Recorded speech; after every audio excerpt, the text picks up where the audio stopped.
hyvä ettei saatana HIVtä.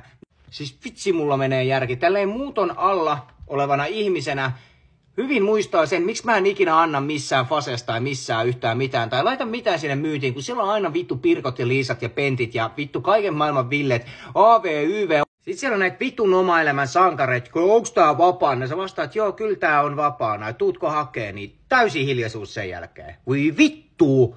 Et tsemppii vaan kaikille, jotka joutuu tätä kokemaan, kun jotain yrittää saada vaikka ilmatteeksi antaa jollekin. Mutta yksi asia, mitä mä oon ihmetellyt, kun laitetaan tätä AV, YV, hyvä ettei saatana HIVtä, niin miksi ihmiset varaa niitä? Kun mun oman kokemuksen mukaan moni on myyjä on tullut jälkeenpäin silleen, että hei, tarvitse sä sittenkin tätä, että sitä ei tultukaan hakee. Tollasin hetki mun tekisi mieli kysyä niiltä ihmisiltä, että näinkö tulee kukaan sitä hakemaan. Ja sit jos ei ole tullut ja myyjä palaa sulle asiaan, niin mähän sanoin sulle, että miksi sä varaat ihmiselle tuotetta, jos joku olisi sen tulos hakemaan sulle saman tien ja maksamassa vaikka riihikuivalla käteisellä sen sulle.